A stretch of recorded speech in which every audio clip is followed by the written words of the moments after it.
Hey les gens, c'est les Pierrot Guys. Aujourd'hui, on va vous montrer comment faire une alimentation de laboratoire avec une alimentation de PC. Et puis, on va rajouter une option à cette alimentation pour qu'elle puisse envoyer une tension entre 15 et 24 volts.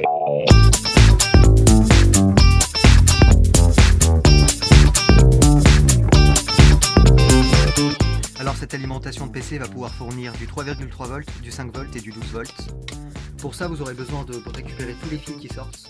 Ici, vous avez les câbles noirs qui fournissent la masse, les câbles jaunes qui fournissent le 12 volts, les câbles rouges qui fournissent le 5 volts et les câbles orange qui fournissent le 3,3 volts. Il y a plusieurs autres couleurs qui servent un peu à rien, comme le bleu, le violet. C'est des tensions négatives, on ne sait pas vraiment à quoi ça sert. Sinon, il y a aussi ce câble marron et ce câble gris qui vont être assez importants. Le câble marron, si vous le reliez au orange, donc le 3,3 volts, vous allez éviter les pertes de tension. C'est-à-dire des fois l'énergie va monter sans trop de raison, et le marron sera là pour compenser. Et le gris, lui, va envoyer un courant quand l'alimentation sera à la charge optimale. Du coup, on va essayer de relier une LED. Donc, pour que cette alimentation puisse fonctionner, il faudra relier le câble vert et le câble noir entre eux. Donc ces deux câbles, c'est juste en fait un coupe-circuit un petit peu, et s'ils sont pas reliés, ça marche pas. Donc nous, on les reliera à ce bouton là que vous voyez, c'est magnifique. Donc pour commencer, on va démonter l'alimentation.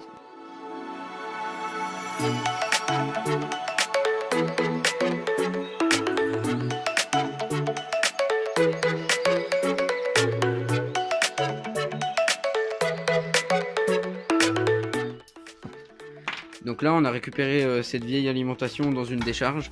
Donc là, vous voyez, il y a un petit bouton tournable, et c'est assez cool parce qu'il peut modifier les volts, donc on peut envoyer du 15, du 16, bon voilà, vous voyez. Et on va l'accrocher à l'alimentation de PC pour faire une petite option en plus. Et ça va être cool. Le problème, c'est que ces gredins ont mis des drôles de vis, donc du coup, on peut pas les démonter. Du coup, si on avait pu, on aurait extrait le circuit de la pochette plastique, et on l'aurait fusionné. Donc ce qu'on va faire, c'est de relier tous les câbles de même couleur entre eux pour que ça fasse comme un gros câble en fait, si vous voulez. Parce que si après on va brancher un composant qui va demander un gros ampérage, et le problème c'est que les câbles vont se mettre à chauffer, ça va fondre, ça va faire de la merde.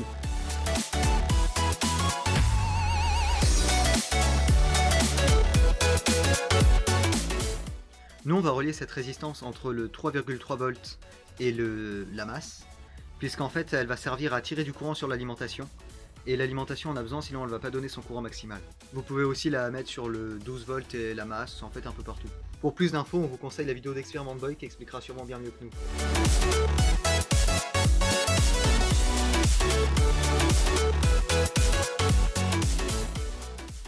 Alors, n'oubliez pas de retirer quand même quelques masses du gros pâté, parce qu'il va falloir relier par exemple une masse avec le vert pour faire démarrer l'alimentation, et puis une masse avec le gris pour pouvoir allumer la LED pour savoir que tout marche. Là ça va être la phase qu'on va mettre toutes les fiches bananes et tout le bordel. Et du coup ce qu'on vous conseille de faire, c'est de faire un plan avant sur une feuille de papier, histoire de pas faire des trous moches partout et que après ça foire. Et aussi essayer de prendre en compte le fait que par exemple il y ait des condensateurs ou des composants derrière. Donc là ça y est, on a fini de regrouper tous les câbles par paquet. On a juste sectionné quelques masses parce qu'il y en avait vraiment trop, on pouvait même plus les regrouper. Bon donc là vous voyez, on était assez satisfait de notre alimentation variable, regardez. Donc là on est à 15 volts. Quand on met du 16 volts, on peut voir que voilà, la tension elle est pile à 16 volts. Donc vous voyez, elle est assez fiable quand même. Et le truc encore plus cool, c'est qu'avec cette alimentation, quand on branche le plus à l'alimentation celle-là et le moins à l'alimentation de PC, et ça marche toujours. Et du coup on va se servir de ça pour qu'on mette une seule fiche banane femelle moins sur notre boîtier et pas deux.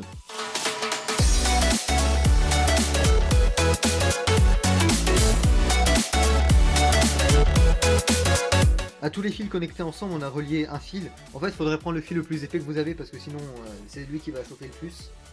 Et vous allez mettre une cosse au bout. Et cette cosse va permettre de l'attacher à une fiche banane femelle. Donc là, vous voyez, nous on a une cosse en acier. Donc on va la serrer un peu avec la pince et puis après on va quand même la souder pour être sûr que ça tienne bien. Mais si vous avez des cosses en plastique, vous pouvez juste la serrer, ça passera.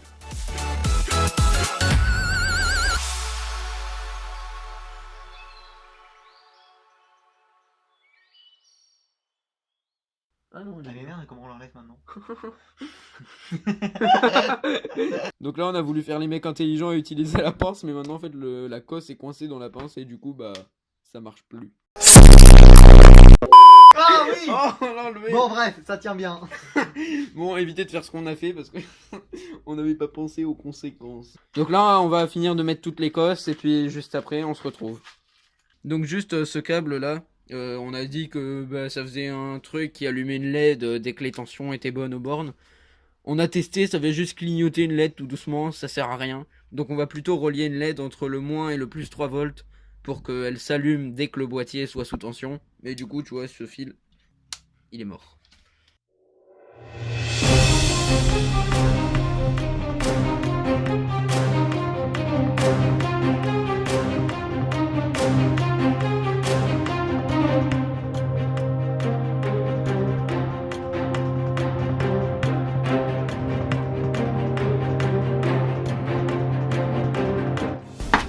Donc ici on aura les premières bornes.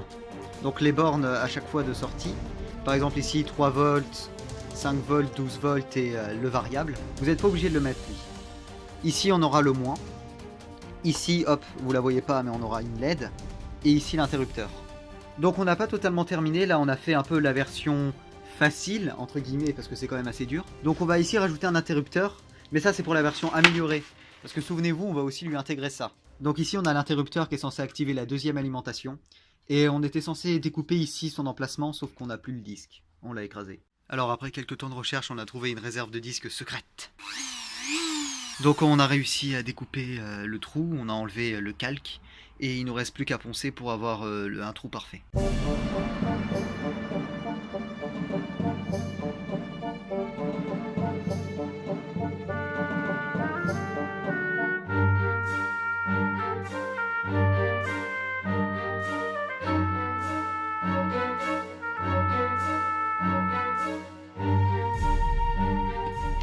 Donc ici on va faire le câblage de notre deuxième alimentation.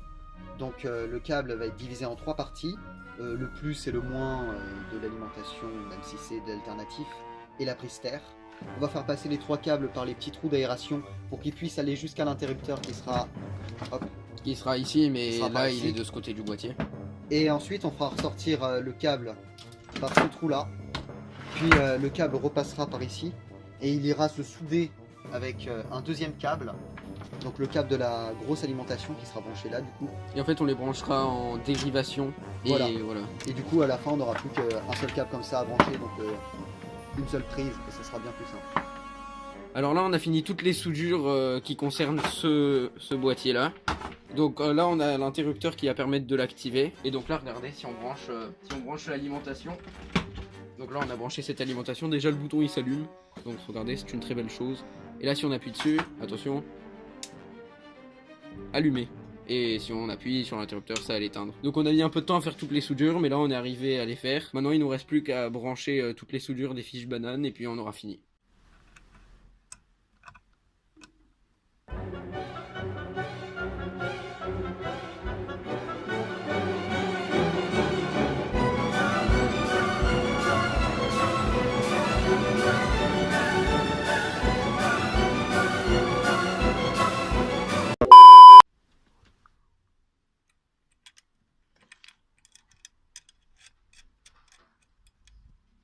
Voilà, donc on a presque fini, on va maintenant faire quelques tests. On va juste, une fois qu'on aura fait les tests, on va rajouter de la colle chaude à l'arrière pour bien maintenir tous les composants. Donc là normalement si on appuie là, la LED va s'allumer. Là, ici, si on active cet interrupteur, la LED est censée s'allumer. C'est exact. C'est magnifique. Pour l'instant, tout fonctionne. Alors on va tout allumer et on va prendre les mesures. Donc là on prend le multimètre pour voir si tout est bon. Donc au milieu on a la masse. Ici le 3,3 volts. 3,36. On nous a menti. Ici Le on a 5. donc le 5 volts. Ah, qui est un peu trop fort. Ici on a le 12 volts. Voilà. Et ici le variable, donc mis sur 24 volts. Et avec le tournevis ici je diminue. Tiens, on va mettre du 20 volts. Voilà.